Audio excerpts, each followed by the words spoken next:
안녕하십니까 여러분. 그동안 잘들 지내셨습니까? 어제는 우리 회사에 참 기쁜 날이었습니다. 저희랑 같이 일하시는 앞에서 촬영해 주시는 분이시죠? 전성영 씨가 어저께 또 개인전, 그것도 초대전으로서 개인전을 하셨습니다. 그래서 어제 다들 회사 직원들, 뭐 또 대학교 동기들, 또 다른 교수님들 오셔갖고 다 이렇게 기쁨을 같이 나누고 축하해 줬던 날인데요. 여러분들도 아마 사진 열심히 작업하셔갖고 또 개인전도 하시고 또 초대전도 하시고 또 많이 발표를 하셔갖고 그런 날들이 많이 생겼으면 좋겠습니다. 자, 오늘 강의는요, 여기 써놨듯이 색수차와 색수차 보정 렌즈에 대해서 알아볼 수 있도록 하겠습니다. 색수차라는 것은 자이들의 5수차 중에 하나죠. 그 다음에 우리가 렌즈에서 보통 말하면서 영향을 가장 많이 미치는 수차들이 뭐가 있냐면 보통 구면수차하고 색수차가 있습니다. 구면수차는 저번 시간에 제가 언급을 해드렸고요. 오늘은 그 중에서 그거를 제외한 나머지 왜곡수차 마찬가지로 언급을 해드렸고요. 또 이 부분도 굉장히 중요한 건데요. 색수차에 대해서 오늘 좀 자세히 좀 알아볼까 합니다.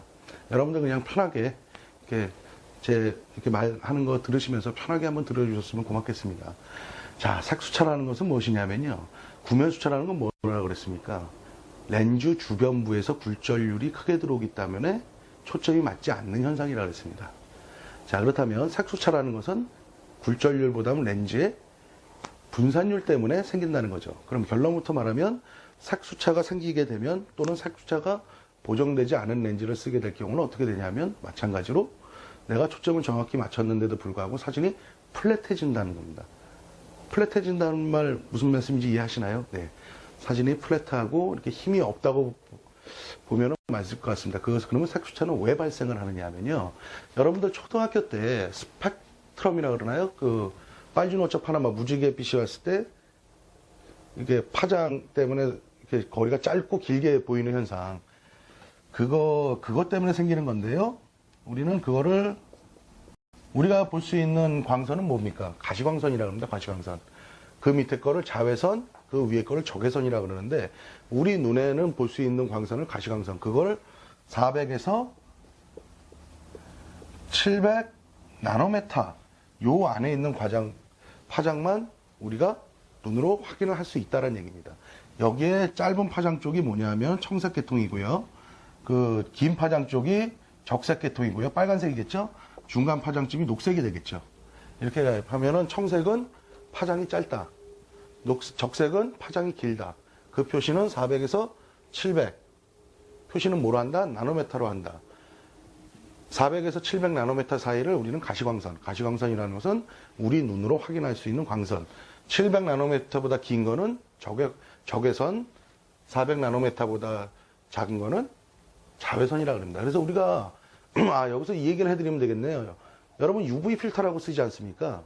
그렇죠. 그 필터가 자외선을 차단해 준다는 필터입니다.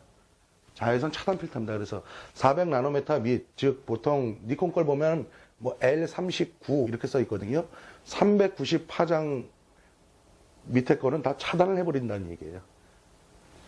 그런 필터, 자외선 차단 필터가 그런 역할을 해주는 거고요. 마찬가지로 우리가 이제 자외선 차단 크림을 바르죠.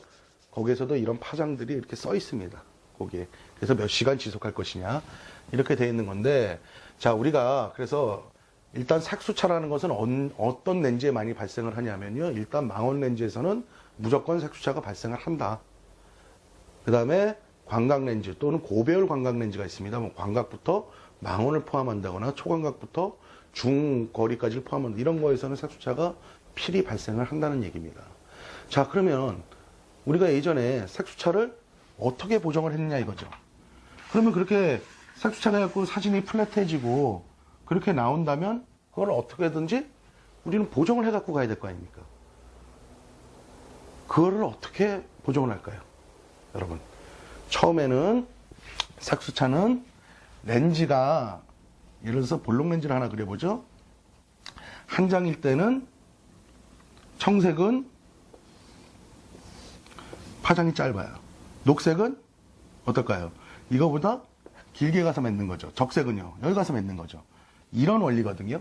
그래서 한 장일 때는 색수차가 100% 된다. 자, 그래서 물리학자나 사진광학자들이 어떻게 했냐 해보니까 렌즈를 붙이니까 삭수차가 줄어들더라. 줄어들더라. 볼록 렌즈 예전에는 오목 렌즈 이렇게 떨어져 설계했는데 이걸 붙인다 이거죠. 접합. 잘 안 보이시죠? 좀 더 크게 그려드릴게요.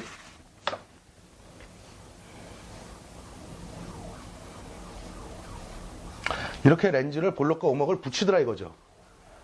이래서 삭수차를 보정을 한다는 거예요. 근데 또 하나의 문제가 이건 좀 여러분들한테 어려울 수가 있어요. 무슨 얘기냐면 여러분들 렌즈를 만드는 유리 이 종류가 굉장히 많아요. 수십 가지가 돼요. 그래서 그 소재라고 따졌을 때 유리의 소재를 바꿔서 붙인다는 거죠. 하나는 뭐라 그럴까 크라운 글라스라 그럴까요? 이것도 렌즈를 만드는 유리 중에 하나의 소재예요. 크라운 글라스, 이 오목 렌즈 쪽은 플린트 글라스. 그래서 파장을 조절해 준다. 이거를 맨 처음에 이렇게 해갖고 몇 가지 색을 보정을 했냐면요.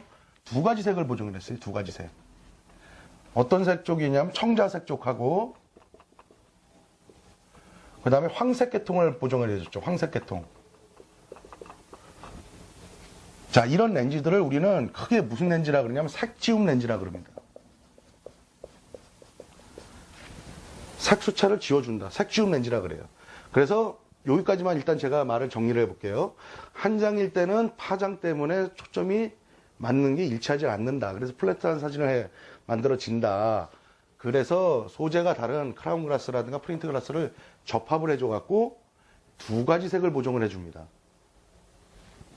어떤 색을요? 청자색하고 황색 계통의 색을 두 가지 색을 보정을 해주죠. 자, 그거를 우리는 뭐라고 그랬냐면요. 에크로매틱 렌즈라고 그랬어요. 에크로매틱.